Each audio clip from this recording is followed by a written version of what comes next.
Excuse me. All right. Now we'll go live over on TikTok. Hi, party people. What's up? Welcome to the Galactic Cafe. Hope you guys are doing great today. Don't forget to smash those hearts. Smash that like button. Share out the stream. Let's get to talking, shall we? All right. Let's jump into the chat and say hello to everybody first and do a little housekeeping after that. All right.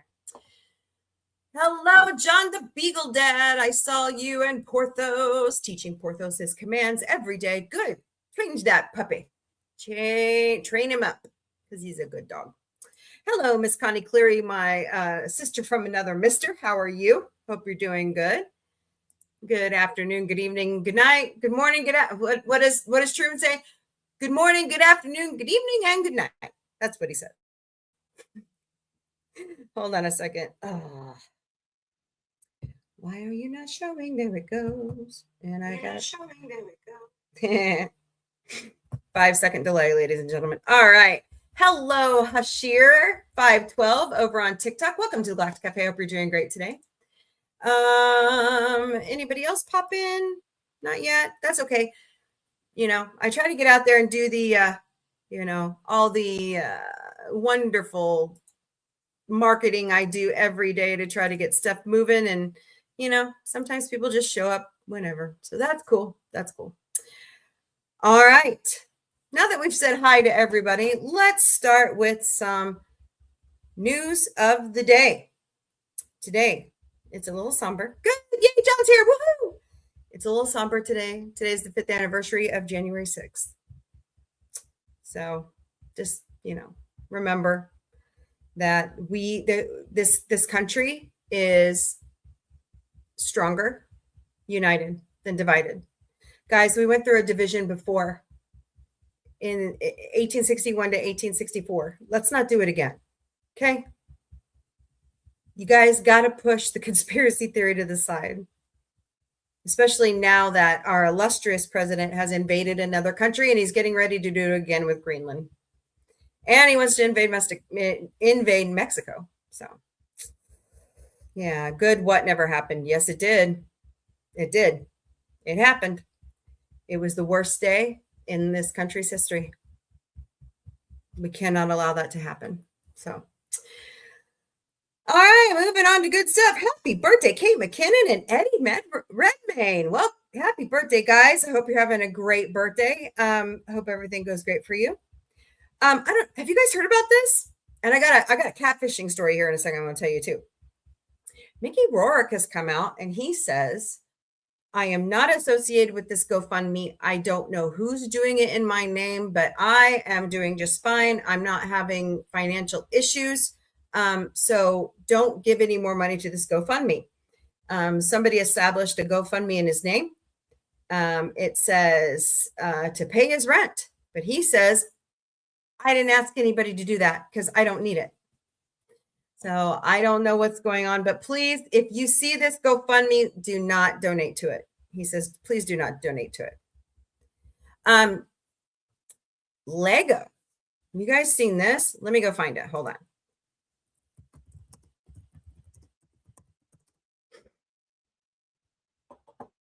Where's the little video?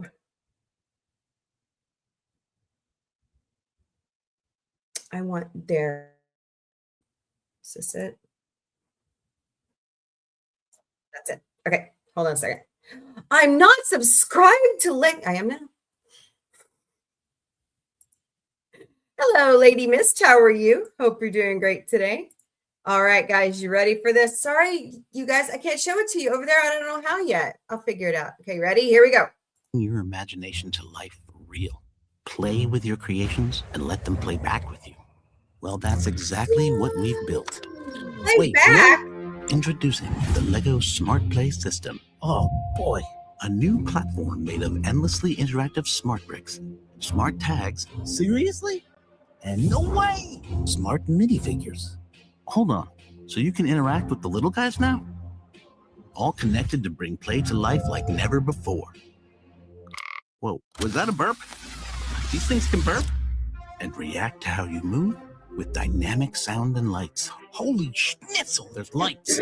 One brick to turn your Lego builds guys see into an this? opportunity to create, explore, and unlock your imagination. What? Ducks? This is going to be huge. The little figures are Come play in the smart next ones dimension of the too. Lego Smart Play System. Sorry about that, guys. It was a bit too much, I know. Sorry, guys. It was a bit too much. So what do y'all think about that? Tell me in the chat what you think about the new Lego Smart System. Hello, blow out the candles. How are you? Welcome to the Galactic Cafe. Hope you're doing great today. Don't forget to smash those hearts, smash that like button, share out the stream. $100 a piece? What? Damn. Yeah, I know. I was like, you got to be kidding me. Hello, Israel Chavez. Welcome to the Galactic Cafe. How, what? On the Lego Smart.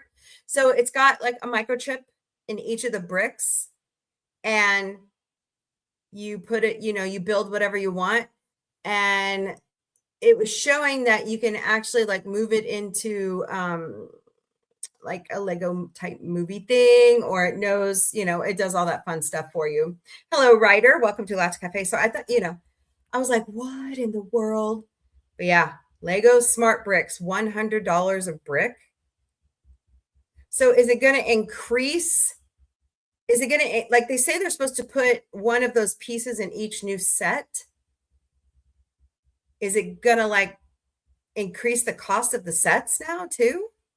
That's expensive. The sets are already freaking expensive. Don't you agree? I mean, geesh, But I had to show you guys. It just looks so cool. And I was like, oh my God, this looks great. I guess we won't know about it until we get to play with the sets, right? Right. So we'll see. But I've been thinking about buying the equipment to maybe start doing Lego builds, or maybe, I cross stitch. That was my jam. Still, if my hands can handle it. My hands have not been doing great lately, so we'll see what happens. All right. 90-year-old company, by the way, Lego. Did you guys know they're 90? I didn't know they were 90. So, all right. And today is National Cuddle Day and National Bean Day. So, go with it what you will. So, all right. Anybody else got any more news? There is a new trailer out for a new teaser trailer out for Avengers Doomsday. Let me show it to you. Maybe. There we go.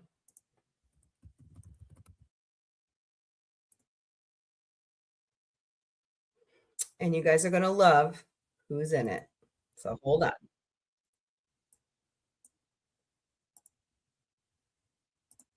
I'm kind of excited who's in it. I think it's going to be fantastic. Oh my God, Becky.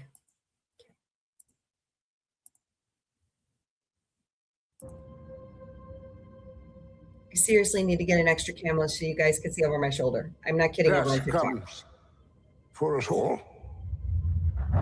Who is that? Whose voice is that? Hello, David Angus 301. Welcome to the Black Cafe. You're doing great today. The question isn't. Oh, there's another trailer. Are you prepared to die? The question is, who will you be? They're still like putting out trailers like every week for Doomsday.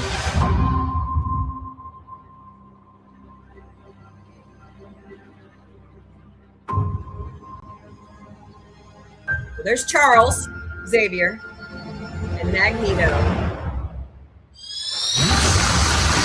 There's James Marsden, y'all, as Cyclops.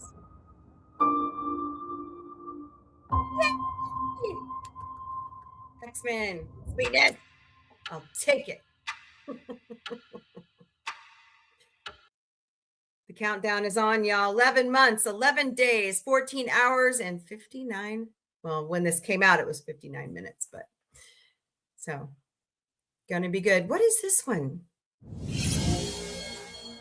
I don't know what channel this is. What's going on, guys? Welcome to Everything Always. My name's Michael Roman, aka All Fires. Now, on the day that the X-Men trailer officially got released in HD. Oh, okay. So I already showed that one. All right. Anyways, tell me what you think about that trailer in the chat. I'm kind of excited. Shit.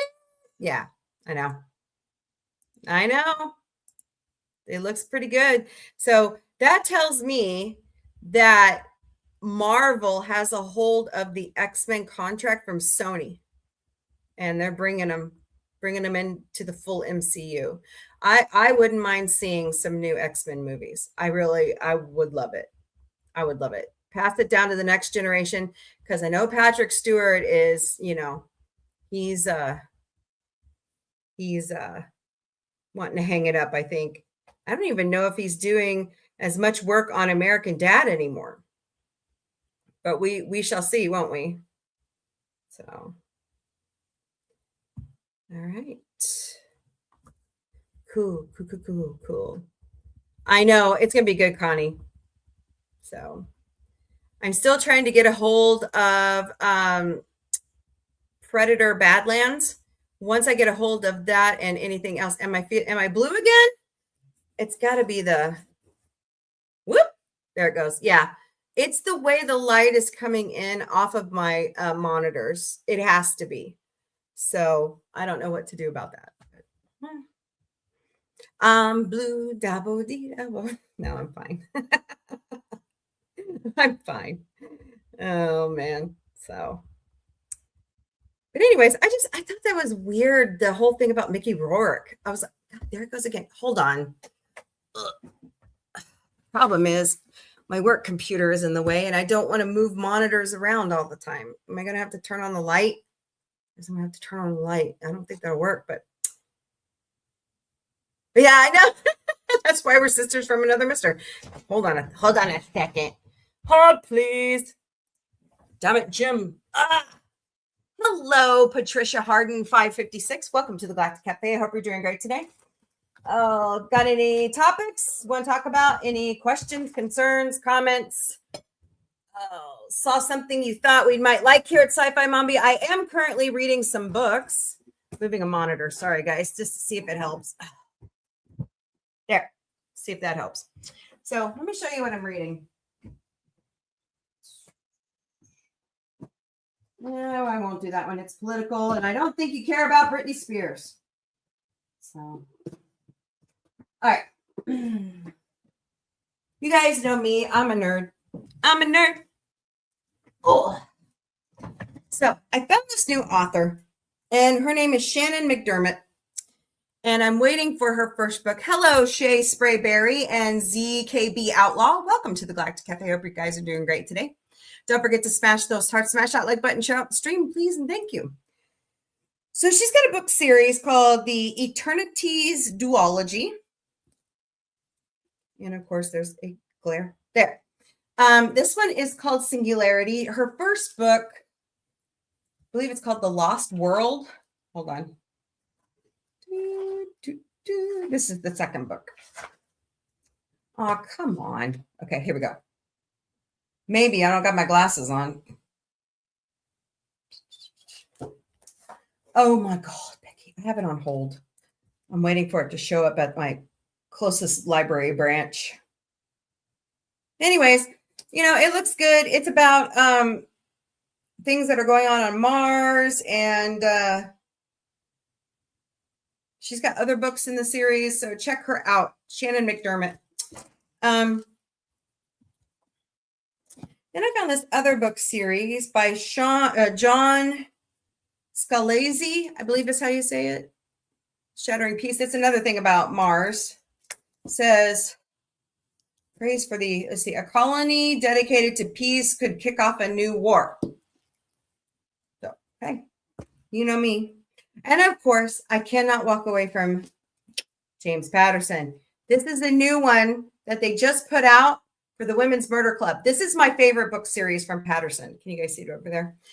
This is 23 and a half lies. Book 23 was fantastic. But I love, this one's about Lindsay Boxer's estranged father is murdered, and she has to solve the murder with all the girls. And of course, I haven't read this one yet. This one's 25, should be coming out soon. Wow, 25 books in the series. Can you believe that? Let's see. I don't have a date yet on it, but this is 24. Yeah. So looks good. Can't wait. I'm a nerd. I'm a nerd. I'm a nerd. Okay. Hello, user 520. Welcome to Galactic Cafe. I hope you're doing great today. So tell me about any books that you're reading right now. I've been thinking about also picking up. Is that better? Still in the way of the monitor. I think it's my camera. Hi, Kimberly. How are you? Hope you're doing good. What do you think of the information from the Voyager probe? Also, so what new information are they putting out, Miss Connie? I know that we've been getting intermittent radio signals. Hello, Father Roland. Welcome to the Galactic Cafe. Hope you're doing great today. So what are you a father of? Just curious. Because I'm a Christian, so I'm just curious. I know that we have been getting intermittent, sporadic communications back from the Voyager probe. So it's interesting to find out. I'm awaiting to hear what the Europa mission is going to return. That would be fascinating. It's supposed to reach out there soon. Well, probably in the next couple of years. So, yes, Connie is the queen of Siam. The pictures and what information from? Hold on. Are there new pictures that Hubble and because I know we're still watching 3i Atlas as it barrels its way towards Jupiter. So let's see.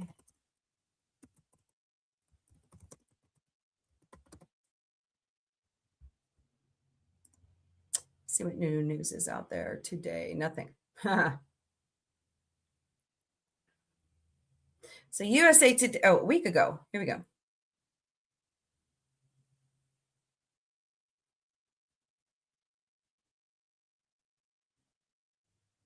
What? So the Daily Galaxy is reporting that NASA's let me show you my screen.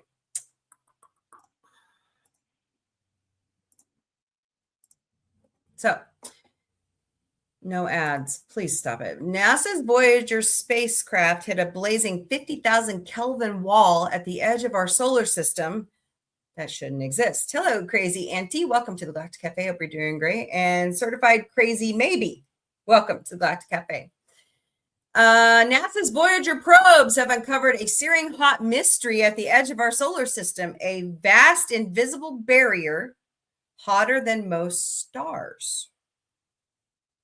Really? Two of NASA's longest running space missions, Voyager 1 and 2, have detected a searing hot region of space where the sun's influence ends and interstellar space begins. The probes launched in 1977 identified this boundary zone at the edge of the heliosphere where temperatures spiked to an estimated 30,000 to 50,000 Kelvin. But the region lies beyond the orbit of Pluto in a transition zone called the heliosheath, where the solar wind slows and interacts with the interstellar medium. Data gathered by the Voyager spacecraft suggests this zone forms a thermal barrier at the edge of the solar system, far hotter than the space within the sun's magnetic reach. Fascinating. So here's like a rendition drawing of it. Hello, JB Cool and Jason. Welcome to the Galactic Cafe. Hope you guys are doing great today. That's pretty fascinating. Boy, our universe gets more interesting all the time. You know, a bow shock is what they're kind of calling it. These findings revise the current understanding of how the solar system interfaces with the galaxy. Although often referred to informally as the wall of fire. The structure is not a solid object, but a region of energetic plasma where particle behavior and magnetic dynamics shift rapidly. I don't want to know what you do with salt and Vaseline. Okay, thank you. Damn ads. A thermal shock in deep space. Voyager 1 crossed the heliopause on August 25th, 2012, becoming the first spacecraft to leave the heliosphere.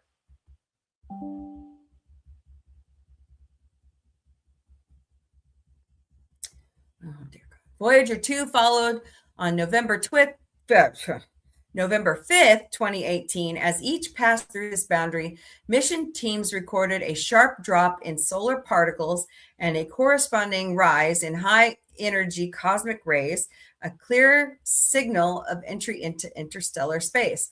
Both spacecraft also measured significant increases in local plasma temperatures.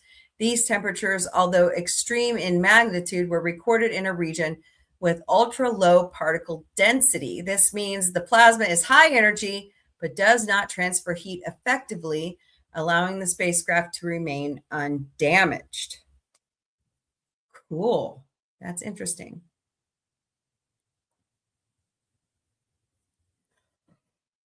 In a NASA summary, officials confirmed that the extreme energy recorded at the boundary does not threaten the probes due to the near vacuum conditions. The heat results from plasma particles moving at high velocities rather than from dense collisions. The heliopause marks the balance point where the outward pressure of the solar wind is countered by the inward pressure of the interstellar medium. The space just beyond this boundary where the temperature jumps occurs lies within what NASA classifies as interstellar space. Unexpected alignment and boundary leakage. Oh, no, not leakage. Hello, Gulat. I hope I said that right. Golat. Welcome to the Galactic Café. Hope you're doing great today. In addition to temperature rise, both Voyager spacecraft provided magnetic field data that surprised scientists. Magnetic field lines inside the heliosphere were found to align with those in the region just outside. This result, observed first by Voyager 1 and later confirmed by Voyager 2, challenges earlier assumptions that the interstellar magnetic field would differ significantly in direction. According to a 2019 NASA Jet Propulsion Laboratory report, Voyager 2's instruments also detected a leakage of particles through the heliopause. While the heliosphere functions as a partial shield against galactic cosmic rays, its outer boundary appears to be permeable. Fascinating. Voyager 2, which crossed the heliopause at a different position than Voyager 1, found that this flank region allows more particles to escape or enter.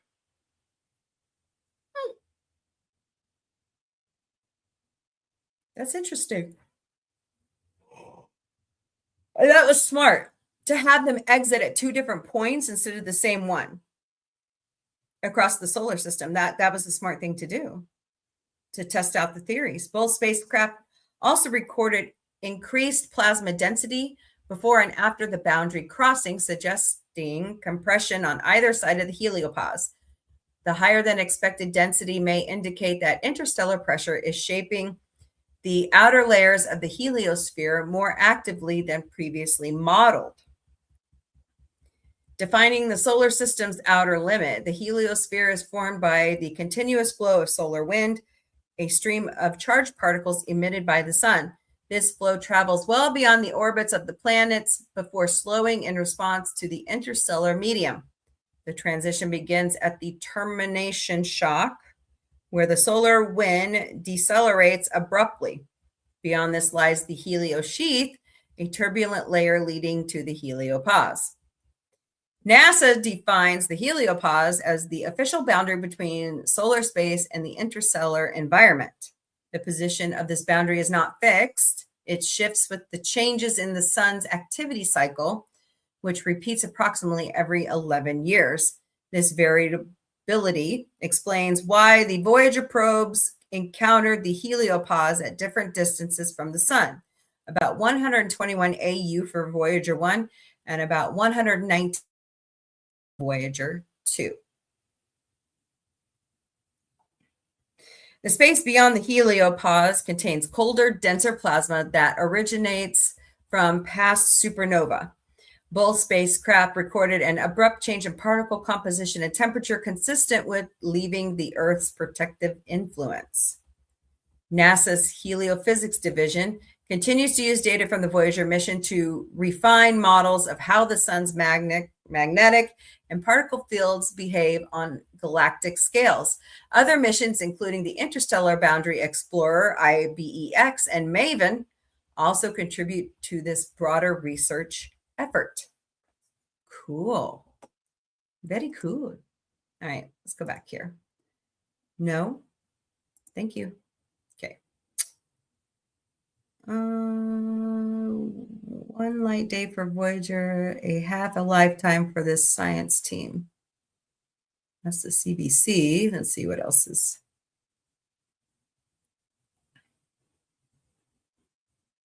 Keep going. There's got to be more stuff out here. Yep, just read that one a month ago. But we are receiving transmissions back from one of them that was having trouble communicating. We thought it had turned itself off, Hello, Roger Hagen, 82, Blossom Fury, and Freak Troll. What's up, man? How are you? It's good to see you. Happy New Year. So, let's see. Golden Record. Oh, let's read that one. Do you guys know there's golden records attached to Voyager? Did you guys know that? Here. This is NASA's website, by the way. I can find where my stupid... Let's look here. The circus. Hey, Mrs. Devin, Walking 55. How are you? Do you like urban fantasy books? I don't know. I might have to read one. Hey, suggest some to me and I'll read them. So, hey, Tina the Naughty Dragon. How are you? Oh, thank you. Thank you for the hugs. I appreciate that.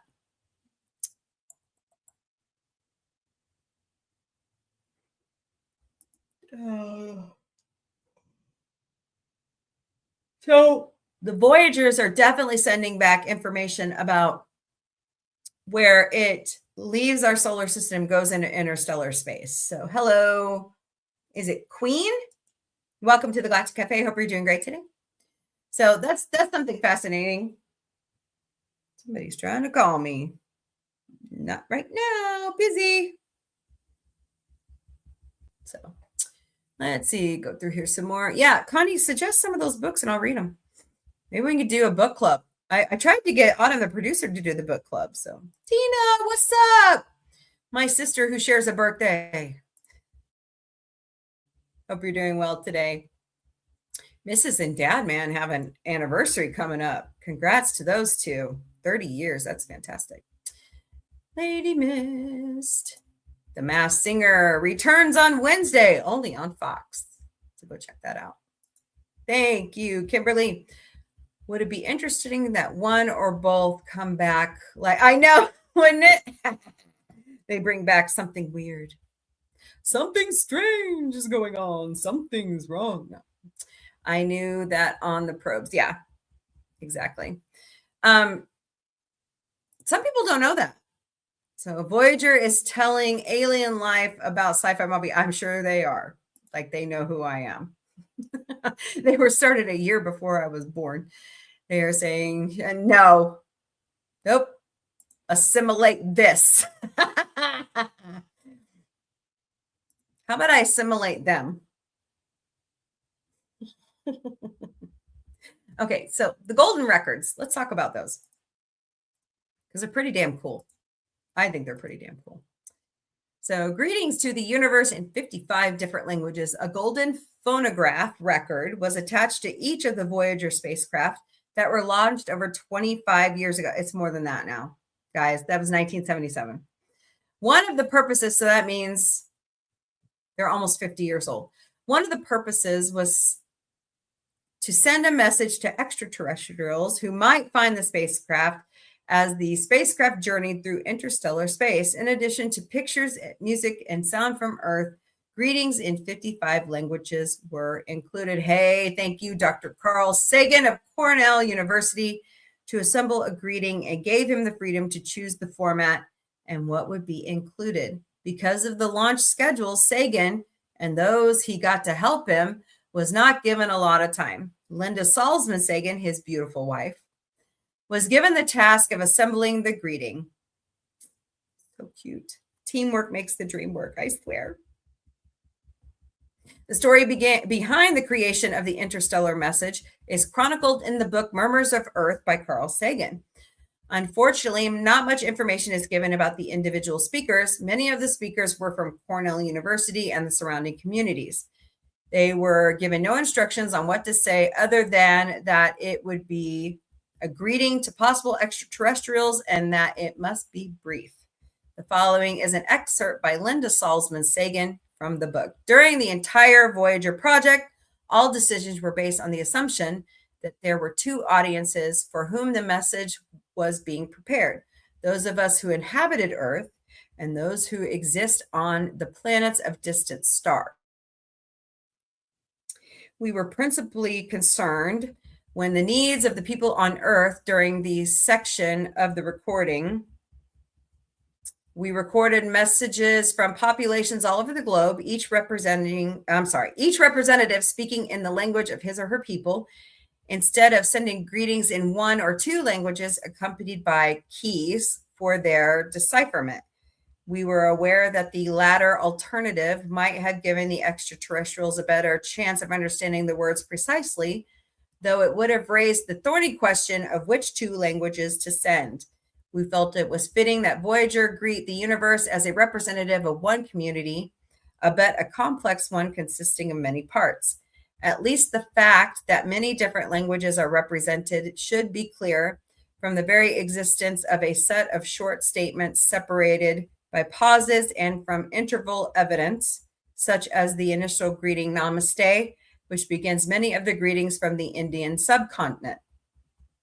The greetings are an aural gestalt. Okay, I didn't say that right. In which each culture is a contributing voice in the choir. After all, by sending a spaceship out of our solar system, we are making an effort to de-provincialize, to rise above our nationalistic interest and join a commonwealth of spacefaring societies, if one exists. I'm starting to wonder. Hello, the cool mom. How are you? Welcome to the Galactic Café. Thank you so much for liking this. I appreciate you very, very much. Don't forget to follow us here at Sci-Fi Mombie. We greatly appreciate you all. And Miss Linda Salzman-Sagan continues, we made a special effort to record those languages spoken by a vast majority of the world's inhabitants, since all research and technical work on the record had to be accomplished within a period of weeks. We began with a list of the world's most widely spoken languages, which was provided by Dr. Stephen Sauter of Cornell. Carl suggested that we record the 25 most widely spoken languages. If we were able to accomplish that and still had time, we would then try to include as we could. Holy cow, they took a lot from her. She continues on, the organization of recording sessions and the arduous legwork involved in finding, contacting, and convincing individual speakers was handled by Shirley Arden, Carl's executive assistant, Wendy Gradison, then Carl's editorial assistant, Dr. Stephen Sauter, and me. The master table, reproduced on pages 134 to 143, which shows each of the languages, the speaker's name, their comments in the original language and English translation, and the real and fractional number of human beings who speak the language. Was largely Shirley's idea. We contacted various members of the Cornell language departments who cooperated with us on very short notice and provided numerous speakers, even though school was ended and many people were leaving for summer vacation. That's pretty nice that they came back to do that real quick. Other speakers were more difficult to find. Sometimes it meant sitting for hours, telephoning friends of friends who might know someone who could speak, let's say, the Chinese Wu dialect. After finding such a person, we had to determine whether he or she would be available during the hours when the recording sessions had been scheduled. Even while the recording sessions were going on, we were still trying to find and recruit speakers of languages not yet representative. Often people waiting to record would suggest names of individuals fluent in the very languages we were looking for. Immediately, we called those people explained the project and our plight, and asked them to come at once. Many people did just that. Bishun Karar, did I say that right? A senior physicist in the Laboratory for Planetary Studies, was responsible almost single-handedly for the participation of the Indian speakers. He personally called friends and members of the Cornell Indian community, explaining the undertaking to them, and asked for and received their cooperation. There were only a few disappointments where someone had agreed to come to a recording session, could not, and forgot to let us know in time for us to make other arrangements. It wasn't possible to find replacements at the last minute, so there is one regrettable omission. Swahili is one. All the greetings written in the appropriate language, translated to English, and with the name of the speakers are included in the book. A CD-ROM, which accompanied the 1992 version of the book, included the spoken versions. Let's watch a clip of this. 太空朋友，您好，您食饱未？有闲就来阮遮坐哦。للأصدقاء في النجوم يا ليت يجمعنا الزمان. Awesome. You can hear more of that on SoundCloud if you want to, but here are all the languages that are on those golden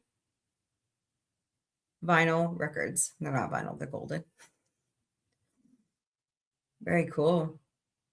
Ooh, more topics.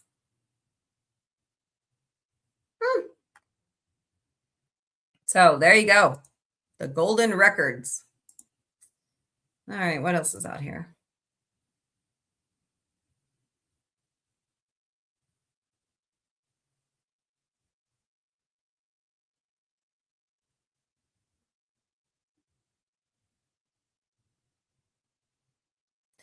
NASA's Voyager. Oh, yeah, we just talked about that. DOI. November 2nd. Where is, oh, I don't know what outlet this is, but where is Voyager 1? Let's see. Later. Luravi? Okay. When Voyager 1 lifted off from Cape Canaveral in September 1977, few could have imagined the journey it would undertake. What began as a mission to explore the outer planets was transformed into one of humanity's most extraordinary achievements in space. Oh my God, I cannot talk today. Exploration. Today, Voyager 1 drifts far beyond the sun's influence, sending back data from the edge of interstellar space, a silent ambassador from Earth, traveling more than 15 billion miles away. This small probe, designed to visit Jupiter and Saturn, quickly surpassed every expectation. Not only did it deliver breathtaking images of alien worlds, but it also became the first human to leave the heliosphere and enter the vast expanse between the stars.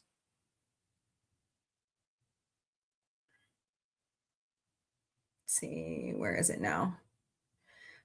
Where is Voyager 1 today? Today, Voyager 1 floats more than 24 billion kilometers from Earth, continuing to transmit valuable data through NASA's Deep Space Network.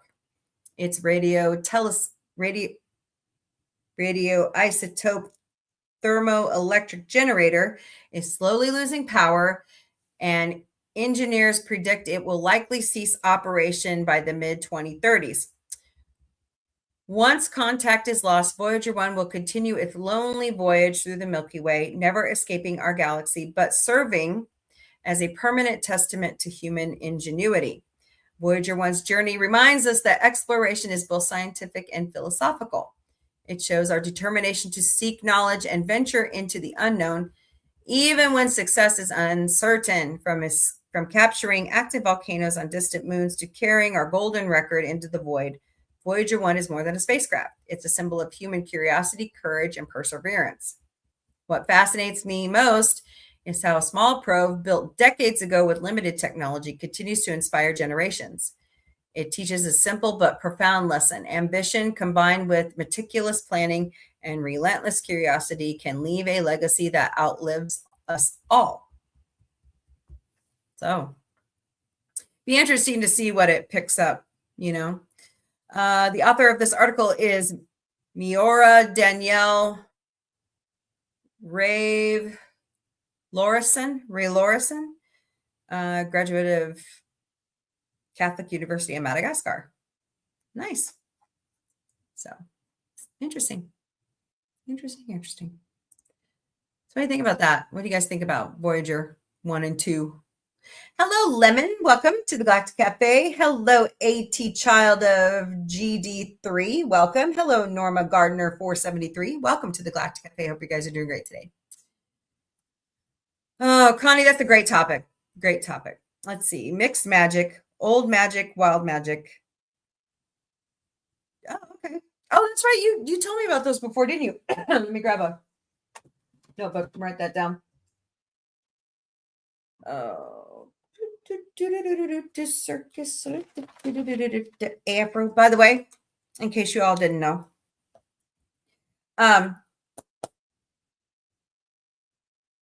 Reiner is set for arraignment today in court, and I believe he said he's not guilty. So we'll see where that goes. Mixed magic. Old magic.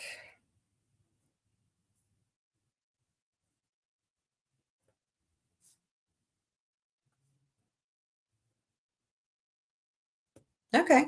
Well, if he wants to, maybe we can have him come on, one night on the Galactic, not the Galactic Cafe, but Sunday night show. After we read his stuff, of course. I know you've probably read it, but I'd like to read it. All right, got too much crap in the way. There we go. So don't forget to smash that like button, share out the stream, please, and thank you. All right. Give me a moment. Nope, that's myself. Okay. So what else are we talking about today?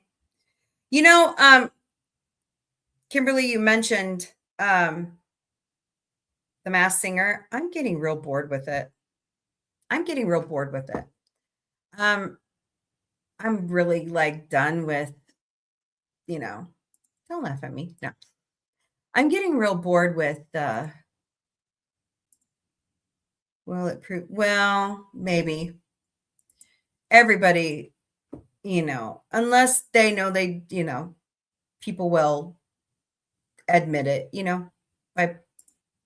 but I mean, maybe he was, we don't know what happened, honestly. We won't know yet. Is he mentally, he can't stand trial due to mental health reasons? Was he in a blackout phase? People do the stupidest things on meds, So the more that the trial starts, and he waived his right to a speedy trial, which is weird. So the more that things come out, the more we'll find out. But it's a big loss. It's a terrible loss. Rob Reiner and his wife were fantastic people. I really loved them. I did. So they didn't deserve to go like that. Hello, user 193. Welcome to the Galactic Cafe. Hope you're doing great today. Hey, Freak Troll, what have you been up to? I hope you're doing good. It's good to see you. So, all right, what are we talking about now? We need to come, you know what, Connie? We need to come up with new Voyager probes. Hello, Wheeze. Welcome to the Galactic Cafe. Hope you're doing great today. We need more that can leave our heliosphere and go searching the galaxy. Actually, we need to come up with Constitution class ships, and we need to go exploring. Okay, I'm getting really tired of this. I'll ask Chris. Okay, let me get the books bought and read first, and then you can go ahead and ask him. Oh, let me move over here. Yeah, it's got to be yeah. I'm gonna have to figure something out. Maybe I need to set up a light. Figures. So, how are you, Norma Gardner? Hope you're doing great today. Welcome. So, what else is going on? Yeah, I think we need to do like a 3 and 4 with our advanced technology now and see how far they get. I mean, come on. Couldn't we have like one that, has a nuclear a nuclear type engine that would last longer. Solar. There's got to be something that could be solar. Oh, that'd be interesting. Isn't there a probe we're missing? I thought they said, was it the original Voyager? Hold on. Hold, please. Thought I knew all this stuff. Because there was a reason why Gene Roddenberry wrote that the way he did. Because, no worries about what? No, that's just my funny shtick. Hold, please. Oh, man. Okay. I can't type today, or really any. Hello, Catherine Valent. Welcome to the Galactic Cafe. Hope you're doing great today. Are we missing a NASA probe?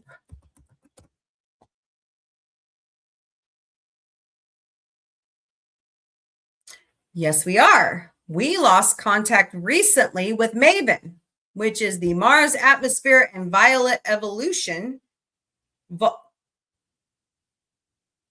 Volate, I guess, evolution probe in December 2025. It went silent after orbiting behind Mars, though they were actively working to reestablish connection now and have faced similar situations with Voyager 2. That's why they thought Voyager 2 was missing. Hello, Blues Baby. Welcome to the Galactic Cafe. You like blues? Blues music is awesome. Love it. Love music. Let's see. Current situation on MAVEN. What happened? MAVEN stopped communicating on December 6, 2025 during a routine orbit behind Mars, but failed to reestablish contact when it reappeared. So we know it's there. It just ain't talking. Symptoms. Initial analysis showed it was rotating unexpectedly, unlike normal operation. Efforts. NASA's Deep Space Network was attempting to send commands to regain control and listen for signals, but nothing so far. Past examples. Voyager 2. What happened? In July 2023, incorrect commands caused antenna to point away from Earth. Resolution. NASA successfully reconnected with the probe by sending signals to Deep Space Network, which contact restored in late 2023. Why that happened? Probe was incredibly far away and the communication was difficult. So looks like MAVEN is the only one we're having issues with right now. They're worried that it's died because of how it's spinning out of control. So bummer. Well, shit happens. Sorry, that's me. NASA loses contact. Okay.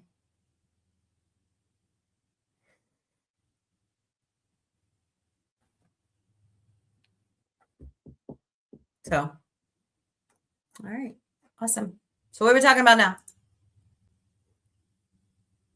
I know. Oh, we just lose contact with things every. Okay, it's just. Jeez. Oh, hold on. Hello, Bonnie Wolf. Welcome to the Galactic Cafe. Hope you're doing great today.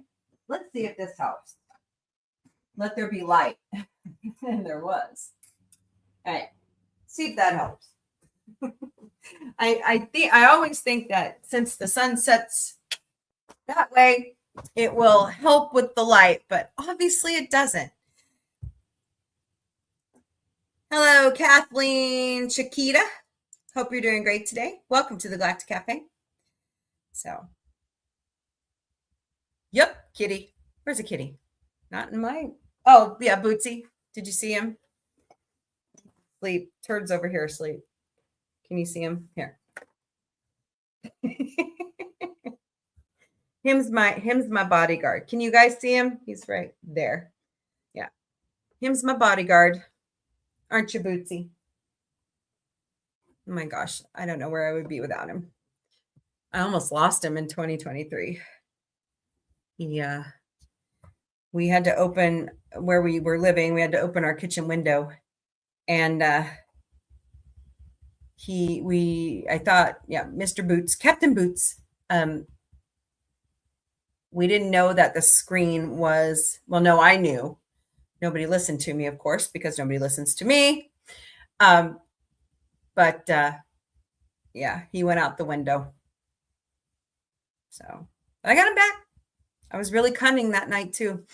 My oldest son, Tony Man, says, Mom, Boots is hanging outside my window on the ledge. I said, what are you talking about? He's outside on the ledge. He goes, he's over here. And I'm like, I saw him and he ran.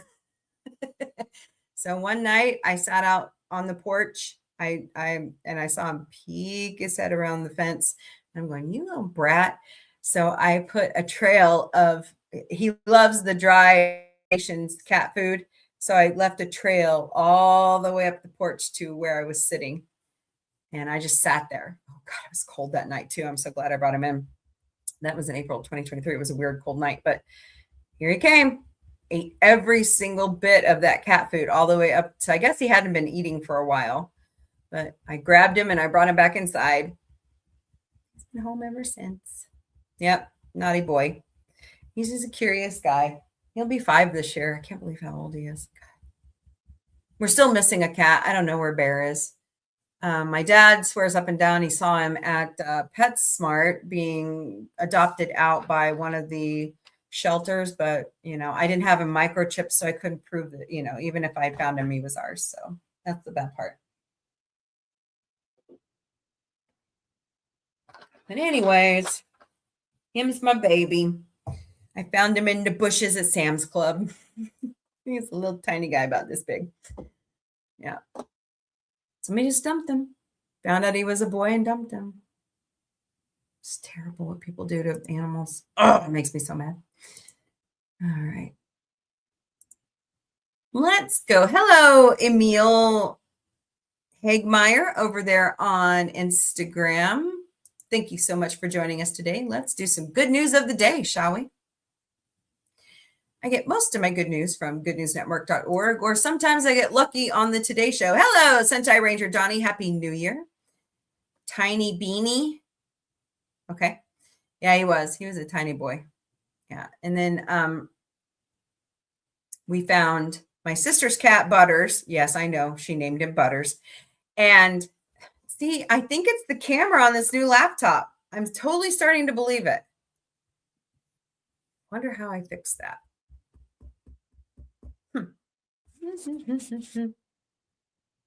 That kind of helped. Okay. Yes, today is a Epiphany Day. Is that what they call it? Yeah, that's right. We 3 kings of Orient are. Yeah.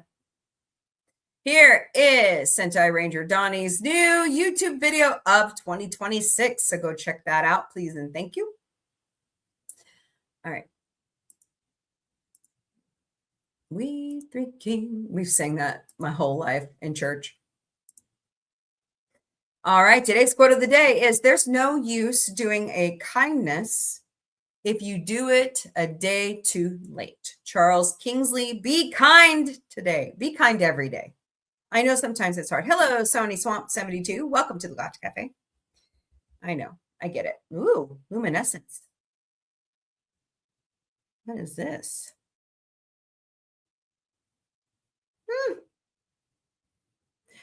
Birds of paradise flashy feathers also glow in biofluorescence. Surprise discovery demonstrates.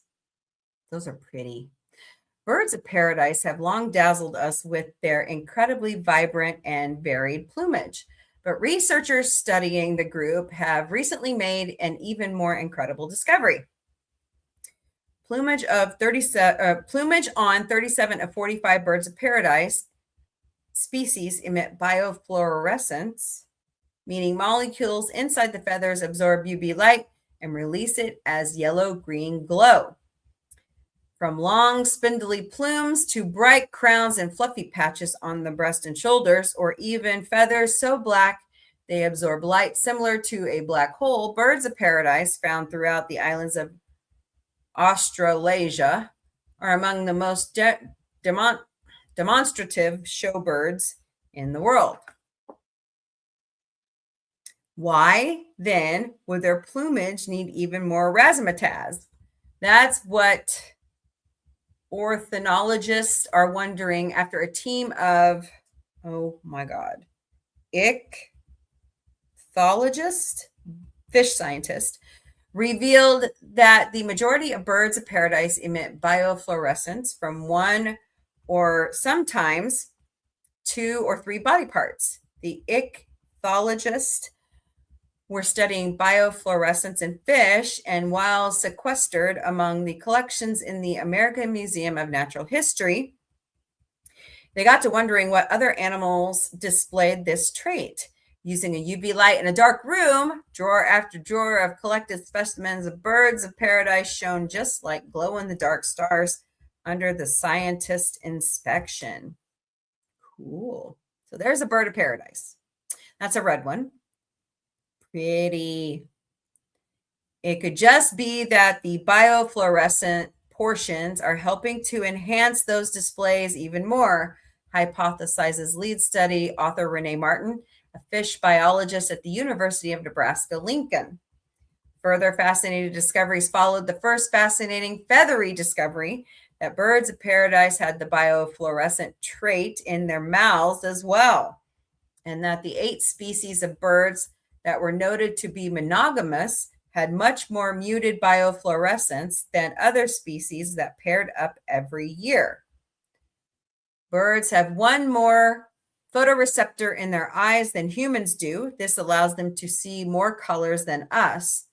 Study co-author Emily Carr, a PhD student at the American Museum of Natural History, told the Audubon Society that they have a small drop of oil in their eyes that filter out certain wavelengths of light that might allow them to see the biofluorescence even more strongly. Hello, Colin. Welcome to the Galactic Cafe. Hope you're doing great today. Guys, thank you so much for the hearts. Appreciate you over there on TikTok. You guys are fantastic. Everybody else too. Thank you for the hearts. Thank you for liking.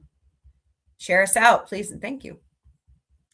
As to why the feathers glow at all, scientists are suggesting it has to do with aiding the well-documented mating displays of various species, or even to establish some sort of social dominance. Oh yeah, we got to show off our neon colors because, you know, there's so many of us out here trying to attract a mate.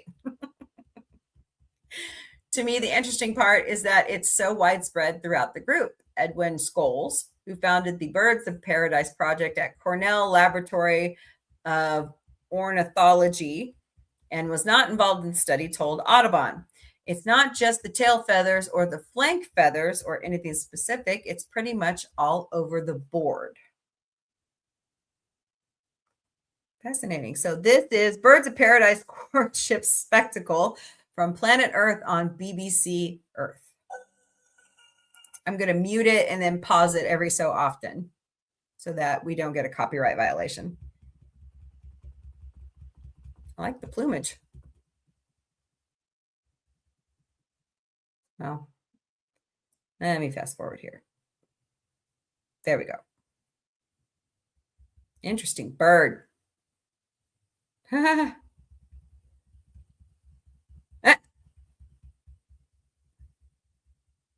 Well, all right then.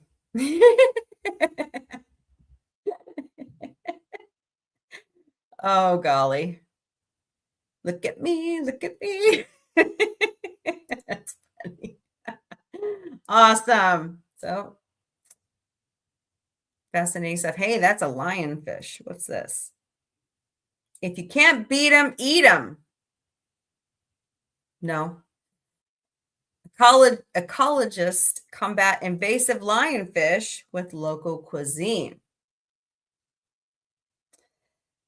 Aren't they poisonous? Anyways, in parts of the Mediterranean, invasive lionfish have devastated local marine biodiversity, but an alliance between fishermen and chefs may mean the invader has met its match. On the island of Cyprus, the strategy is now clear. If we can't beat them, let's eat them. Native to the Indo-Pacific, the lionfish has been introduced to various parts of the world's seas through the aquarium industry. Once set, it multiplies and consumes everything around it as it has no native predator in the Mediterranean.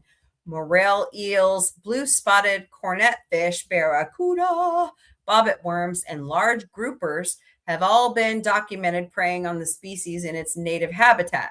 but few, if any, of these live in the Caribbean, Mediterranean, and Western Atlantic, where the lionfish is considered invasive. These creatures can prey on the animal because they develop methods to either resist or avoid the toxic spines that line the fish's body, a hazard that its latest predecessor, Homo sapiens, has to pay attention to. First of all, it has to be cleaned. It's still very dangerous. Stephanos Mintonis, who runs a popular fish tavern in Larnaca, Cyprus, told Euronews, you have to cut the spines off. If you get pricked, you will not die, but you will be in terrible pain. Mintonis is one of a number of Cypriots who are beginning to see the best cure for lionfish with a little oil, maybe some oregano, lemon, and medium heat. That number extends to the very commissioner of the European Union Fisheries, Kostas Kattis. Okay. He noted a social media campaign, #TasteTheOcean, which ran first in 2021, that saw a number of Cypriot restaurants introduce lionfish to their menus and fishmongers introduce it to their markets. It's a good way to get rid of, one of those species. Hello there. I don't know how to pronounce your screen name, but it's nice to see you. Hope you're doing well today. Thank you so much for stopping by the Galactic Café. By incorporating invasive species such as lionfish into our diet, we can turn this challenge into an opportunity for the fishery sector and at the same time help limit the environmental threat caused by these species. The animal is priced competitively with regional favorites like bream and sea bass, costing half as much by weight as the latter, for example, while its meat is fluffy, tender, and slowly becoming more and more popular. They want to be popular. Oh, my bad. Previous efforts have seen paid scuba divers go cull lionfish around reefs and wreck in the depths, but this by-hand work is seen only as a stopgap to help local species recover, since a single female lionfish can lay 2 million eggs per year. Wow. They really are invasive. The economics of the food supply chain and fishing industries could prove to be the fatal sting for the poisonous invader. Wow. Really?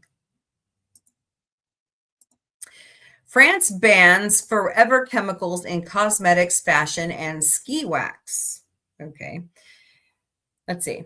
Being that many of the so-called forever chemicals are involved in making products water resistant, a French ban on their use in the textile, fashion, and cosmetic industries should serve to greatly reduce the nation's population to their exposure. There are hundreds of forever chemicals, often called per or polyfluoroalkyl substances, PFOBs, like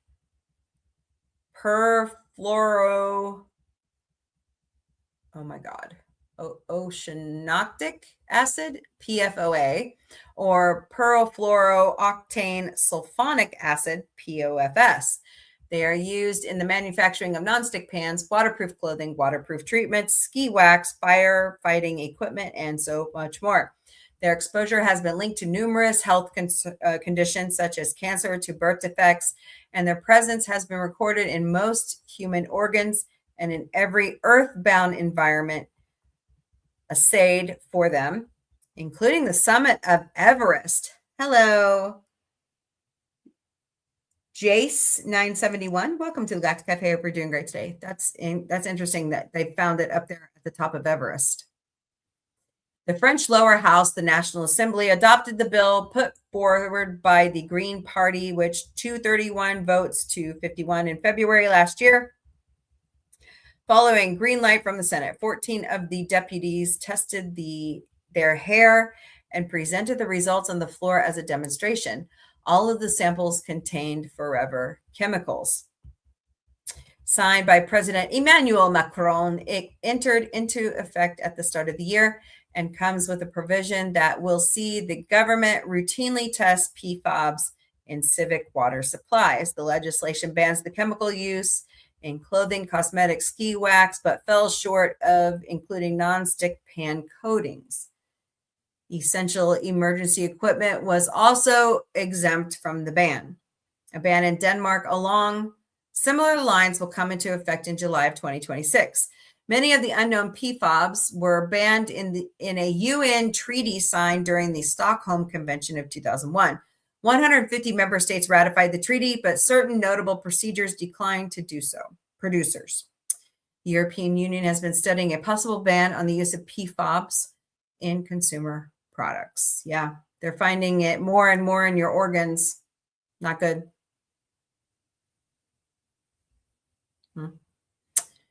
All right, more good news on this day, January 6, 2026. 63 years ago today, Mutual of Omaha's Wild Kingdom first broadcast on NBC, hosted by American zoologist Marlin Perkins and filmed by Jim Fowler. The program won 4 Emmys for Outstanding Program Achievement during its original running on NBC every Sunday. Wild Kingdom brought the wilds of the Amazon River, the Serengeti, and more into the living rooms of millions of Americans. Just recently, GNN reported on the successful launch of a third reboot of the show, hosted by Perkins' eventual replacement, Peter Gross. The show debuted in 1963. The original Wild Kingdom grew from discussions that started in 1962 between zoologist Marlin Perkins and V.J. Scott, the chairman and CEO of the insurance company Mutual of Omaha. The company had been the sponsor of an earlier animal-related show, Zoo Parade, that Perkins had hosted from 1952 until 1957. The show is credited with the rise of exploration animal-related television programming like Animal Planet, which followed in subsequent decades. And if you don't know what Animal Planet is, hello, Kyle's Cartoons and Ed. Hey, Ed, how are you? How's the wife doing? Then you haven't been watching cable all this time. Wild, oh man, I remember watching the reruns of that. It was pretty cool. This sponsorship led to Perkins often introducing commercial spots by tying them into the subject of the show. For example, at the end of the segment about lions, he might say something like, just as the mother lion protects her cubs, you can protect your children with an insurance policy from Mutual of Omaha. I remember those. Oh no, Mutual of Omaha took that down. Oh well. More good news on this date. Samuel Morse first successfully tested the electrical telegraph, 1838. Maria Montessori opened her first school and care center for working class children in Rome to espouse her revolutionary teaching method, 1907. Gibson Guitars launched its Flying V guitar with a radical futuristic body design and powerful sound created with limbo wood that became a favorite of Albert King, Jimi Hendrix, Mark Bolan, and ZZ Top, 1958. The crown of St. Stephen, also known as the Holy Crown of Hungary, was returned to Hungary from the United States, where it was held after World War II. That was done in 1978. The First World Congress of Imams and Rabbis for Peace began in Belgium, a group that now includes more than 150 imams and rabbis from 20 countries, 2005. I see Mother Teresa, and 97 years ago today, Mother Teresa first arrived in Calcutta to work amongst India's poorest and diseased people. The Catholic nun was renowned not only for her charity and unselfishness, but her hard work and natural talent for organization. Before her death in 1997, she had established 4,000 sisters serving in 123 countries of the world and won a Nobel Peace Prize. She was born in 1929. 89 years ago today, a young woman who would come to be known as Doris Troy was born in the Bronx. Troy would go on to imbue some of rock and roll's greatest tracks with her soulful background trills. She sang alongside the Beatles, Pink Floyd, the Rolling Stones, Otis Redding, Stephen Stills, Billy Preston, Dusty Springfield, Peter Frampton, and Eric Clapton. Affectionately referred to as Mama Soul by British fans, if you've ever wondered what happened to the sumptuous singer behind iconic tracks like Eclipse on Pink Floyd's Dark Side of the Moon, the Stones' You Can't Always Get What You Want on Let It Bleed, or George Harrison's My Sweet Lord, well, it turns out she was signed by Abbey Road Studios and went on to record albums alongside Harrison and other music giants. Troy was born under the name Doris Higginson to immigrants from Barbados who enjoyed her singing in the Pentecostal church choir, where her father was a preacher, but disliked blues and R&B. She would eventually find some work with James Brown at the Apollo Theater. She recorded a top 10 hit for Atlantic Records called Just One Look. Yeah. Hello, Kim. Welcome to Galactic Cafe. I'm Brody 202-2125. Welcome to the Galactic Cafe. I hope you guys are doing great today. Just One Look, which led to them taking a chance and releasing her full album, which was released under the name of Doris Troy after Helen of Troy. She earned steady wages as a backup singer for dozens of more established artists. Once again, was her ticket to success. Spending more time in the UK, her backing vocals on the songs mentioned above, in essence, led her to being one of the most heard voices in music history. After singing the background Hare Krishna's mantra for George Harrison, she was signed to Apple Records, where she released 2 albums, Rainbow Testament 1972 and Stretching Out 1974. Her last major success she enjoyed was her husband and younger sister teamed up to write a Broadway musical about her life called Mama, I Want to Sing, which was performed 1,500 times at the Spanish Theater in Harlem and has grossed $148 million adjusted for inflation for various companies since its release. Troy passed away at the age of 67 in 2004 from emphysema. That sucks. What's up, Gorilla Man? How are you? Doing okay? So, rest in peace, Miss Troy. 85 years ago today, U.S. President Franklin Roosevelt, in a speech to Congress, offered his vision for the 4 freedoms that Americans would fight for in World War II. The freedom of speech, the freedom of worship, the freedom from want, and the freedom from fear. Together, these brought hope in the coming years to the war-weary people, particularly after one artist illustrated them, creating a vision everyone could rally around. And that artist was Norman Rockwell. By the way, I saw a very fascinating exhibit today from his granddaughter. They are fighting the Department of Homeland Security right now because they can't seem to stop using his artwork that depicts the whiter side of America for their propaganda. In the 1960s, Norman Rockwell actually became woke. So, as you all like to call it, I just call it giving a damn about everybody. So, it was 2 years later that artist Norman Rockwell was inspired to paint images for each of FDR's 4 freedoms. The prince toured the nation, helping to sell $133 million in war bonds and stamps that paid for America's war effort. The iconic ideas enunciated in Roosevelt's 4 freedoms became the principles that evolved into the Atlantic Charter declared by himself and Winston Churchill in August 1941. They also became the foundation of an imagined international organization, which became the United Nations after FDR's death, and the Universal Declaration of Human Rights adopted by the United Nations in 1948 through the work of his wife, former First Lady Eleanor Roosevelt, 1941. I see Pepe Le Pew. Also, 88 years ago today, the cartoon character Pepe Le Pew first debuted in a Warner Brothers cartoon, Odorable Kitty. Created by Chuck Jones, the French skunk is always busy romantically pursuing a female black cat, whom he mistakes for a skunk fatale. Best unbeknownst to Le Pew, the kitten has a white stripe painted down her back, usually by accident, squeezing under a fence with wet white paint.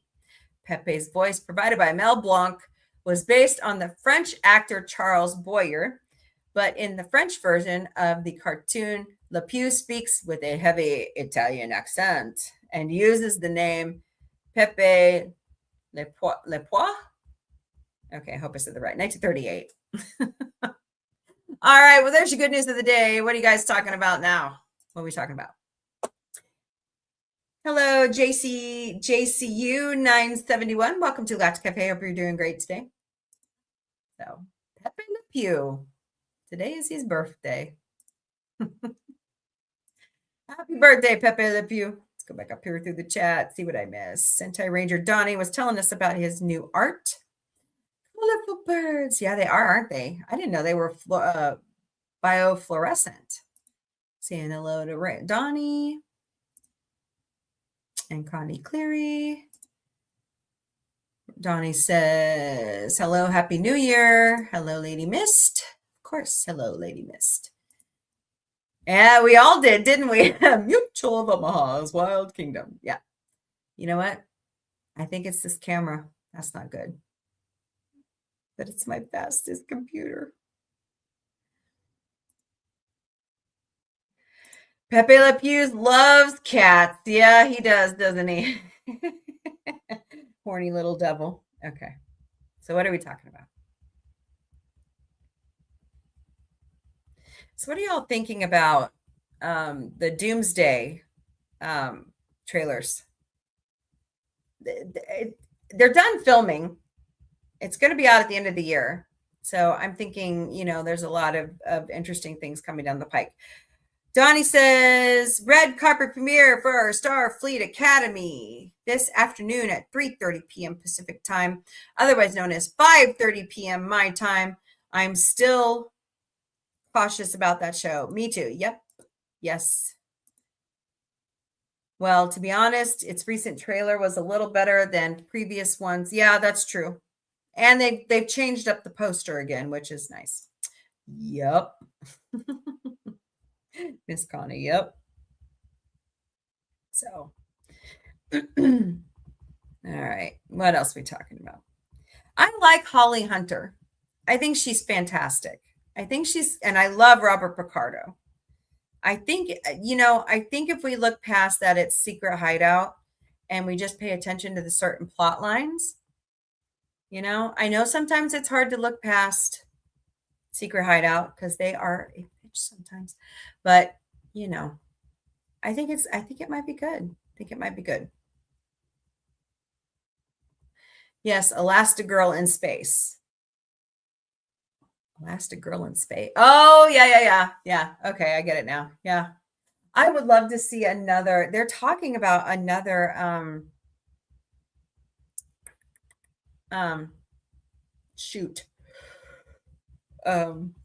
Incredibles movie.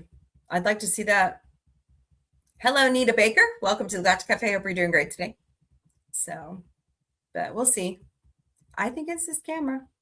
I need to get a new one. This is a brand new computer. Damn it. Oh, see the other one over here that's running TikTok? No problems. This one keeps going in and out. So I don't know what the deal is with that. Maybe I have to play with the settings or something. So we'll see. We'll figure it out. You don't need to see me. I'll John Cena it right now. I'm fine with SFA being Star Trek final project under Kurtzman. Don't say stewardship. Don't say stewardship. Good thing 50 people signed my petition for new leadership. Yeah, well, it needs to be more people. If we're going to get anything done, it has to be more people. So, always and forever. Oh, my. Anywho. So what else is everybody up to this year? Any plans? Any thoughts? Yeah, I know. You need more people to sign your petition. Throw that link up here, Donnie, so that people can go to it. Hello, Naked Vault Dweller. Welcome to the Vault Dweller. By the way, you want to talk about a good show? Fallout Season 2. Really good. I'm liking it. A new Shrek and Minions are coming. Shrek. Oh, yeah. Minions, I'm okay with. Shrek, I don't know. If it doesn't have Mike Myers, it's not worth it. Right? So I saw a really cool, oh yeah, John's back. Yay! So I saw a really cool interview last night between Sylvester Stallone and Arnold Schwarzenegger on TMZ. And I was kind of skeptical about it, but don't get. Yes, you can't have it without Eddie Murphy either. I'm sorry, you just can't. See what I'm talking about? I think it's the computer. And what if it's doing like that?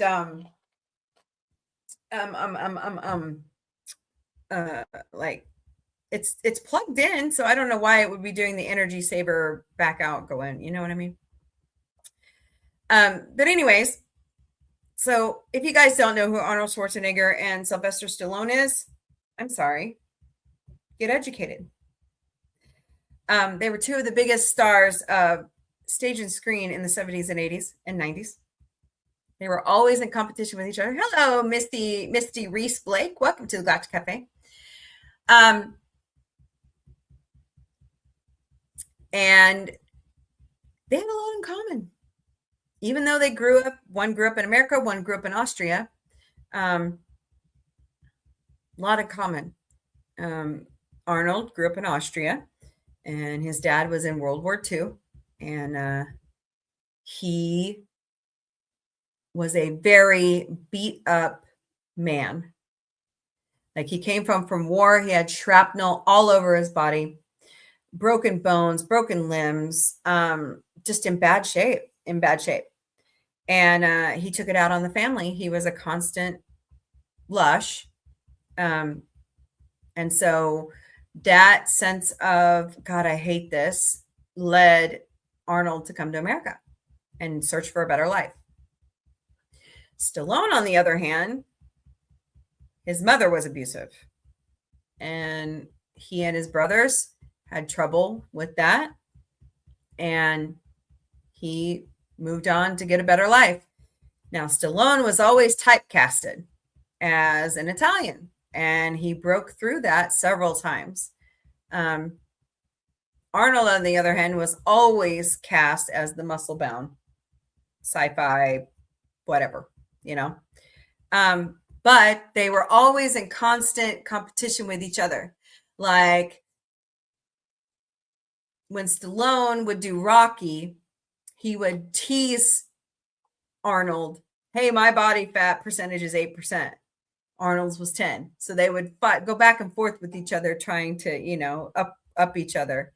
Stallone told a story about he was training for Rocky 2, and he slipped in one of the training sessions and he tore his bicep, or his pec and bicep, off of his chest.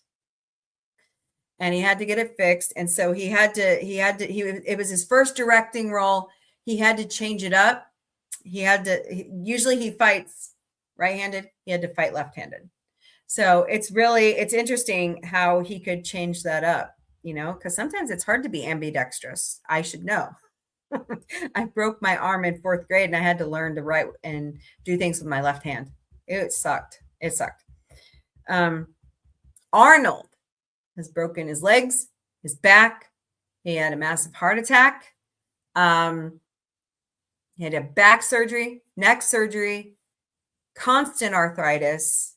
Some of that is from the weightlifting, the bodybuilding. Some of that's from the demanding stunts. Both men did their own stunts. No stunt doubles until they got older. So that was interesting. But both men have a huge heart. Both men are painters. I thought that was interesting. That was their artistic side, and they got out their stress. They went and painted. And Arnold's strokes are tiny and pinpoint, where Stallone's are wide and, you know, all that jazz. I don't know anything about painting, but but it's just interesting. The two guys are very similar to each other. They both believe that they grew up in shit, but they didn't want their children growing up in shit. So they changed everything they could. So But very interesting stuff. Those two, I highly recommend it. It's out on YouTube. I highly recommend you go watch it. I love their movies. And then they tried to one-up each other with comedy. That was the other funny part about those two guys. So Stallone did Stop or My Mom Will Shoot with Estelle Getty, and that prompted Arnold to do, I believe it was Kindergarten Cop. Hey, what's up, Gorilla Man? How are you? You're over on TikTok. I bet you're traveling this way, aren't you? So, but it's just interesting to see these guys, they're working through, and they have a lot in common. They were always in competition with each other, and they're friends now. They didn't used to be friends. So, like Stallone told a story where he said, yeah, rags to riches as well. They were both poor. Yeah. Yep. Stallone has lost a child. His son unalived himself, which is sad. But his daughters are very, they work hard. They all have taught their children to be humble. If they see, a working man out there, to thank them. I mean, it was really enlightening, because they showed a piece where the daughters saw like a gardener and went up and talked to him and thanked him for doing what he was doing. So it was really great. Of course, all the Schwarzenegger children are fantastic people. They do a lot, their mother is Maria Shriver, except Arnold's last son. That's a whole other issue altogether. But at least he raised the child. That's all I got to say. Some men can be deadbeats if they stray outside the marriage. But Connie says, hello, Gorilla Man. Yeah. But, things happen. But at least he did the right thing and raised the child. And the Stallone family, he also lost his brother recently, I believe. And his brother had a long history with drugs and stuff. He was honest about it. So, but at least they grew, when they had their own families, they decided this stops here. Hello, the Gorilla Man. What's up? Now you're on YouTube. So, hi, Z. Welcome to Galactic Café. Hope you're doing great today. Thank you guys so much for the hearts over there on TikTok. Appreciate you. So, it's just fast. I'm finding all these little documentaries from TMZ. Like there was another one about Kanye West. And he came for an interview. Like this was right after he and Kim started having trouble, and he was having trouble regulating his bipolar disorder. And he got into an argument with another Black man that worked for TMZ. And I mean, oh my God, like it was like he was high or on drugs or something, but he wasn't. It was just the bipolar disorder. And he kept going back and forth with people in the newsroom at TMZ. And, it was very, very weird, one of those weird interviews. You go, God, did he really just say that out loud? And then there was another one about Michael Jackson. And I think I only ran into that one because it was around the time that he passed away. And the doctor that was convicted of giving him the propofol was not the first doctor that started his long history of drug use. And that was, or D-rug use, sorry, over there on TikTok. Michael was filming a Pepsi commercial with his brothers. And this was 1984, I believe. And fireworks went off and his head caught on fire. Did you guys know about this? And it badly burned him. He had to go through years. And it kind of, I could have swore I heard them say he kind of had a light skull fracture as well. But he had to go through years of scalp repair and, trying to fix everything. And deal with the pain. And of course, you know, all those years of dancing and the constant movement, he was a little guy, you know, he didn't weigh very much. He was always busy, and just the drug use caught up with him. There was a point where he was on so much propofol that he just would not sleep. His body was using it differently than it's an anesthetic. It's supposed to put you to sleep and you don't feel anything, so they can do surgical procedures. Instead, he was using it as like Ambien, and that's dangerous. So just sad what happened to Michael, you know. So Conrad Murray was the doctor, his last doctor. And I mean, Michael was on such high levels of Demerol and hydrocodone that, you know, Conrad Murray said, hey, let's try propofol and see if that helps you. Like people use ketamine. You know, ketamine is dangerous as well. But, you know, look at what happened to Matthew Perry. So, what you doing, May? You better be good. I'll get you. Oh. Out. Thank you.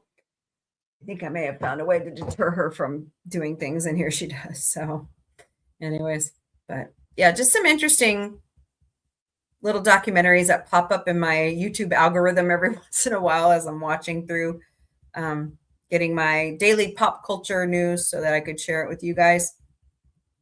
Highly recommend you watch it. So, but yeah, the Reiner story is all over today because he was back in court. So what else are we talking about? I guess I could, well, no, it's too early. I want to try to hit 2 hours today.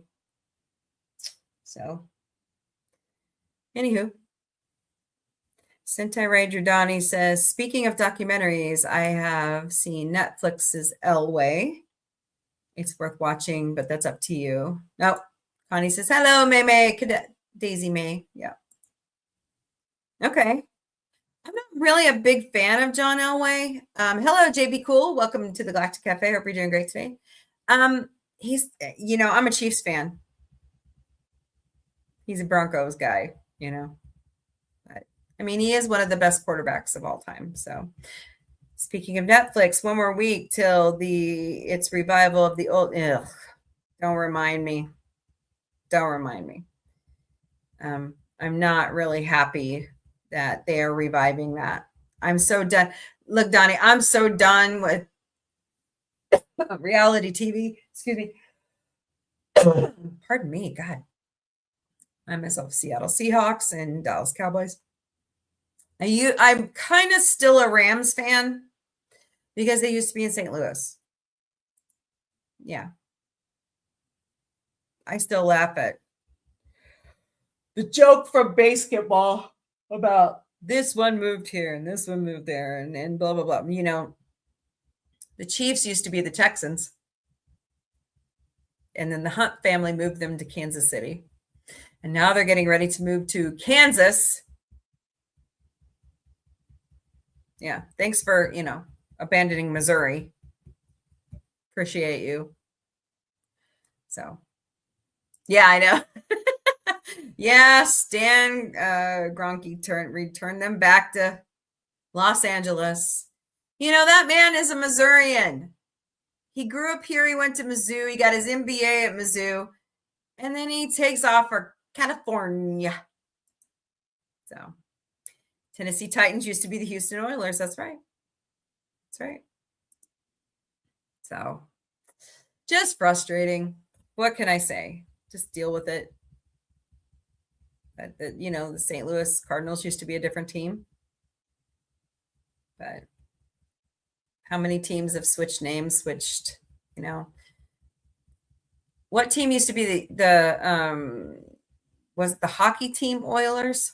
Something different. So I love what basketball says about St. Louis is on your bucket list, as is Chicago. Okay, awesome. Yeah, I love St. Louis. That's my favorite. My dad used to work in St. Louis when I was a kid, so we spent a lot of time up there. I do need to go to Chicago. I haven't been to Chicago. So I'm looking forward to that, and maybe New York one day, and I don't know where else. I haven't been to Florida. Maybe see Florida. I don't know. Yeah, I know. Get out there and see the world. That's right. Get out there, have fun. My Steelers are the AFC North Division champions. I'm kidding. Go Steelers. I know one thing. Have you guys heard this stuff about the New England Patriots player that like beat up his chef? Like he's Cardi B's boyfriend. He's a gifted football player, but he has some serious like anger issues. Yeah, I'm looking at maybe a trip to New York and then going to visit my friend who lives in Vermont. So, and it kind of looks like it's coming together around autumn, the producer's birthday. So I'd love to go up in the Statue of Liberty. Oh my God, I'd love it. That would be so much fun. Speaking of Florida, Tony DeCoble. And that's how I feel about that. I heard it went terrible last night. Should have just left Nora O'Donnell at the desk. That's all I'm saying. And that's the way it is. Oh, boy. Look, there's nothing wrong with Tony DeCoble. Okay, guys, there's nothing wrong with him. I just think CBS is being shit run right now. I used to work for, the affiliate. So I know, right? Yeah, I'm glad the 1991 theme music package returned. I don't know. I think change is good every once in a while. So kind of sounds like to me that Tony DeCoble is trying to be Dan Rather. So at least Scott Pelley was man enough to try to get a better song, So I don't know. Speaking of New York City and broadcasting, I visited NBC Studios at 30 Rock and what is now the Comcast building, then known as the G. That's right. Yeah. So where we might be staying, we would have to walk down that street in order to get to the theater that she wants to go see a play at. So that would be cool to walk down. So you went there in 2007 for a studio tour. Oh, that's cool. Too bad we won't be there for a taping of Saturday Night Live. It's on my bucket list one of these days. So yeah, I'm kind of growing more towards Universal right now, and Peacock and Netflix and Amazon are my favorites right now. I'm so mad at CBS for what they're doing. I'm kind of glad they didn't buy CNN. So cannot figure out what is going on with this thing. Gonna have to figure it out. Sometimes that makes it reset. I don't know. Anywho.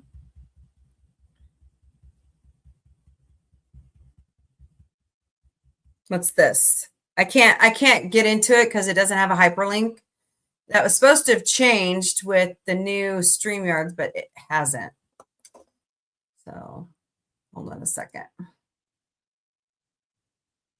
I don't even know why I'm broadcasting to certain spots anymore because nobody seems to go there. So, anywho.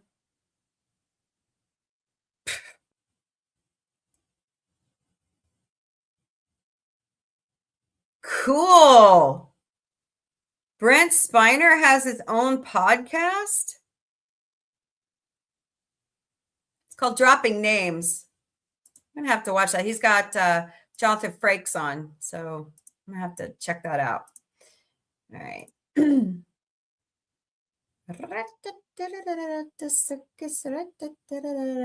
Afro. Where's Donnie's stuff? Oh, you're on the vertical. Okay.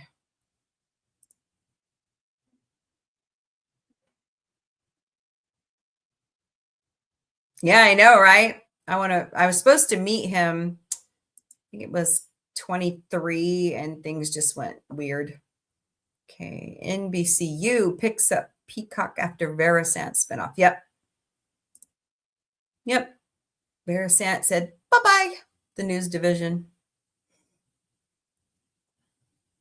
Okay. There's a new logo. That's the new logo. And how is that any different? Sorry, it doesn't look any different.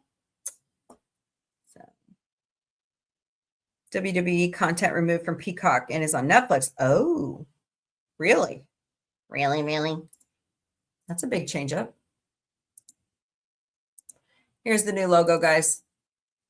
I don't know. It's not flashy enough for me. It's like they brought in the B team to draw the logo. Do you get what I'm saying? I don't know. I don't know if I like that or not.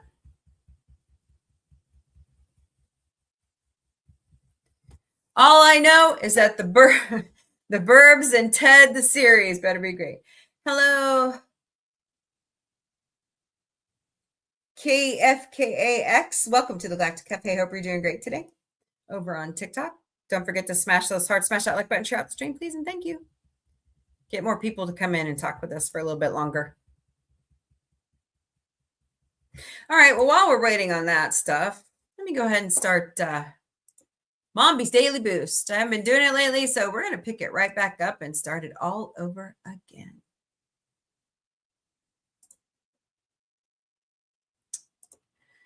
It's Tuesday, which feels like second Monday, which didn't come through on my banner. Damn it, Jim. January 6th, 2025. 26. Sorry, guys. January 6th, 2026. Oh, my God. Can't believe I just did that.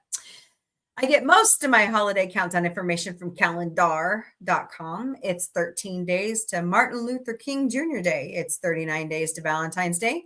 It's 41 days to President's Day. It's 42 days to Mardi Gras. It's 89 days to Easter Sunday.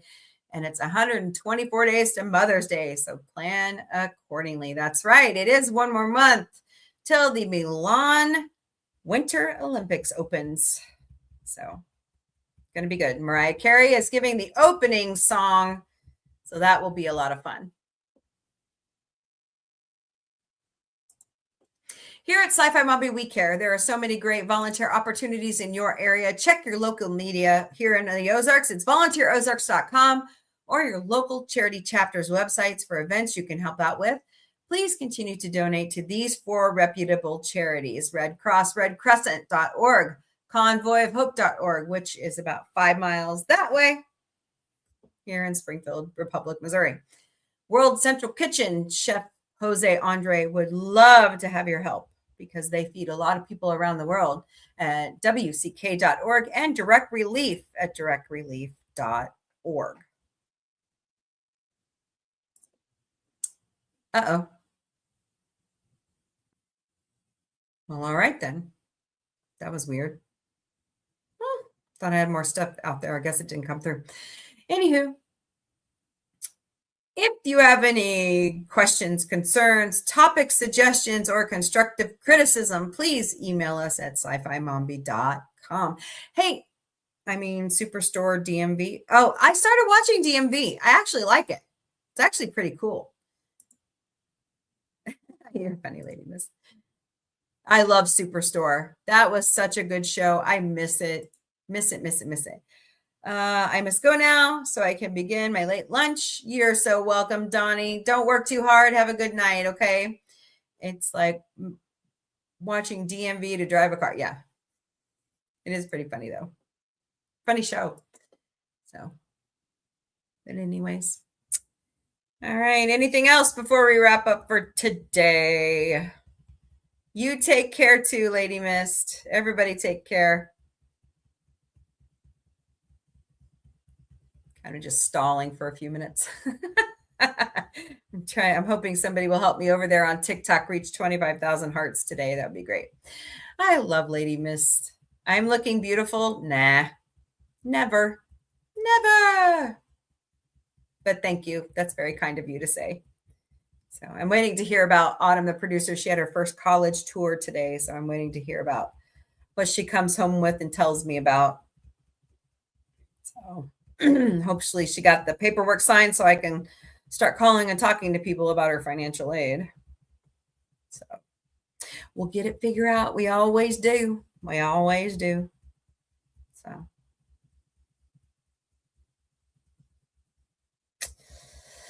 Anything else cool going on? I do have a new Sci-Fi Mommy Found What coming up. Bear Bells is making a line of protein shakes. So we're going to have a lot of fun taste testing those soon. Let's see. Kimberly says, I know it's tough being a mom, but it's worth it. You damn straight. Oh, yeah. All my kids are lucky to have a mom like me. One that annoys the crap out of them. Hey, Carmen, what's up? Welcome. Hope you're doing great today. So, oh man, I'm getting hungry. I do need to go to the store, but Autumn has the car. Autumn has callbacks tonight, guys. I'm really excited for her for the play she's trying out for. So I hope she gets the part she wants. She's such a great singer. So, and I am not living vicariously through my children. I'm doing it myself on my own podcast. So that's the fun part.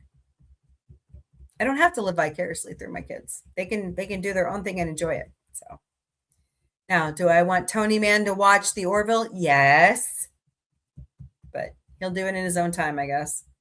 By the way, I haven't said it yet today, since Ted the Animated Series is coming out this year. Announce the Orville. Stop stalling. Get it done, yo. Jay Lee was on live last night. Did I tell you what I did?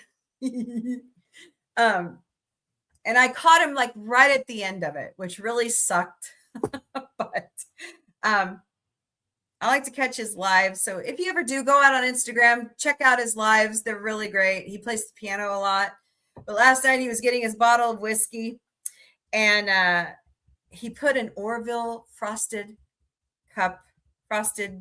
glass in front of the camera. And of course I could not help myself. I said, announce the Orville. So he's like, yeah, sci-fi, I know. It was so fun. He's pretty funny. He's a funny guy. He goes, I want to get back to work. But he has been working on some things. But, Jay Lee's awesome. Oh, boy. All right, guys. Have a wonderful evening. Don't forget to come back here tomorrow afternoon beginning at 3 p.m. Eastern, noon Pacific for the Galactic Café. Bring your breakfast, lunch, dinner, or a snack. Bring a beverage of your choice because it's 5 o'clock somewhere. And let's talk mostly about sci-fi. Hello, Looney One. Welcome to the Galactic Cafe. Hope you're doing great today. So, all right, guys. Be kind. Kill them with kindness. Pay it forward. Love your neighbor. You don't have to like them. A little empathy and kindness goes a long way. Smile at somebody because they could probably use a smile today. Right? Remember, there's more that unites us than divides us. Volunteer somewhere. Make somebody's day. And most of all, sci-fi unites us also. All right, guys. Take care. Love y'all. Later, party people. We will never, ever reach out to you personally and ask for. Damn it, Jim. Hold on. Can't believe that's been running the whole time in the background. Okay, let's try that again. This show 4 times a week called Sci-Fi Mombie Studios. And on Sunday nights, which moved over from Saturday nights, we are watching The Muppets. All 70 years of The Muppets. One great night. Sundays beginning at 5 p.m. Eastern, 2 p.m. Pacific, 12 a.m. Central European Time, and beginning February 4th, The Muppet Show returns to ABC. Thank you, Seth Rogen. So come join us as we move this show to Wednesday nights. Sunday nights, the original OG podcast is back. Right now we're doing Forbidden Frequencies. So come talk with us about those taboo subjects. Sunday nights beginning at 8 p.m. Eastern, 5 p.m. Pacific, 3 a.m. Central European Time. If If you have any topics you want to talk about, email me, questions@sci-fi-mombie.com. I host a show Monday to Friday, 3 p.m. Eastern, noon Pacific, 10 p.m. Central European Time, called the Galactic Café. Bring your breakfast, lunch, dinner, or a snack. Bring a beverage of your choice, preferably in an Orville mug, and let's talk mostly about sci-fi. Also in the Sci-Fi Mombie studios on Monday nights, it's Tuna-geddon with Sci-Fi Mombie and Miss Connie Cleary. We are watching through several of the animation domination shows, along with other great animation we love to show you. So come join us at 8 p.m. Eastern, 5 p.m. Pacific, 3 a.m. Central European Time. As you all know, in the Sci-Fi Mombie Studios, Thursdays is dedicated to the Orville, all 3 seasons and all the comics. So fantastic. We're down to our last episode, so announce the Orville. Come on, Seth, hurry up. Come join us, 9 p.m. Eastern, 6 p.m. Pacific, 4 a.m. Central European Time. And beginning January 22nd, we will be watching Battlestar Galactica because I'm the goober that has never watched it. So it'll be Mombie for the first time. On Saturday nights, it's dedicated to Star Trek, the original series, beginning at 8 p.m. Eastern, 5 p.m. Pacific, 3 a.m. Central European Time.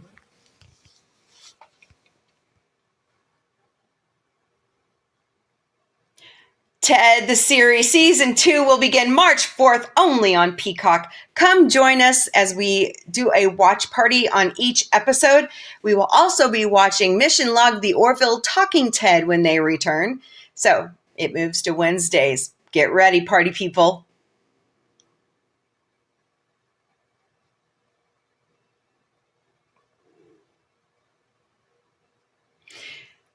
We've got some great shows that are here at Sci-Fi Mombie. Sci-Fi Mombie found what? And Sci-Fi Mombie didn't burn it. So watch for our social media for all of our new episodes, and then drop us a line. Tell us how you like them at questions@sci-fi-mombie.com.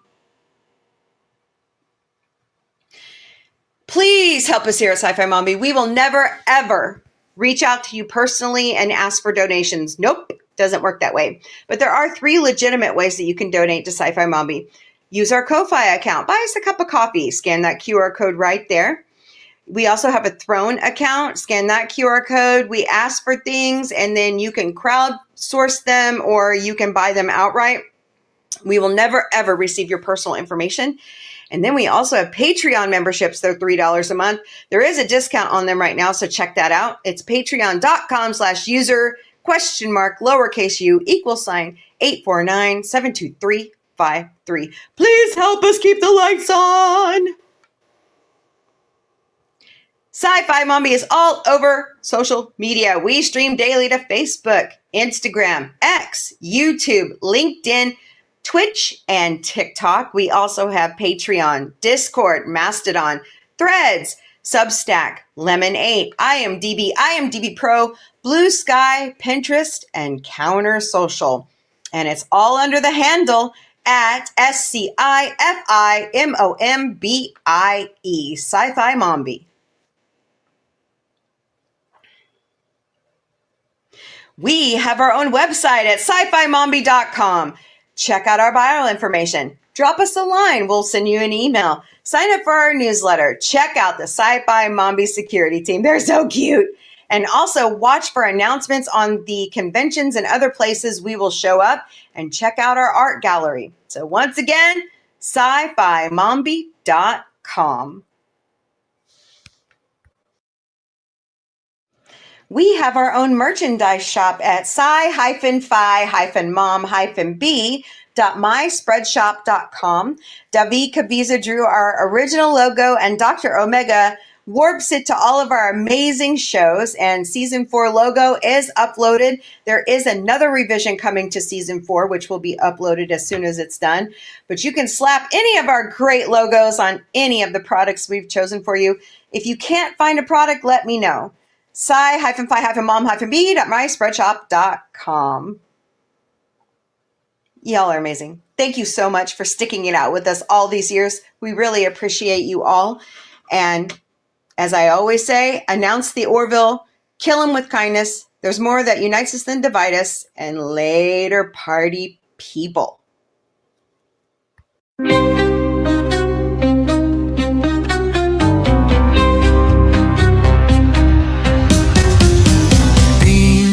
through the cosmic haze, lights flash in neon blaze, retro rockets start to soar. Sci-fi Mombie wants much more. Sci-fi Mombie breaking through the screen, chasing dreams in a technicolor scene. Warp drive set, let's explore the stars. Sci-fi Mombie, no matter where you are. Binary beats and signals hum, space age stories, here they come. With quirky charm and cosmic flair, sci-fi Mombies everywhere. Ray guns pop and galaxies twirl, Mombie's mind is out of this world. Sci-fi vibes that never get old. Welcome to the future bold. Sci-fi Mombie breaking through the screen, chasing dreams in a technicolor scene. Warp drive set, let's explore the stars. Sci-fi Mombie, no matter where you are.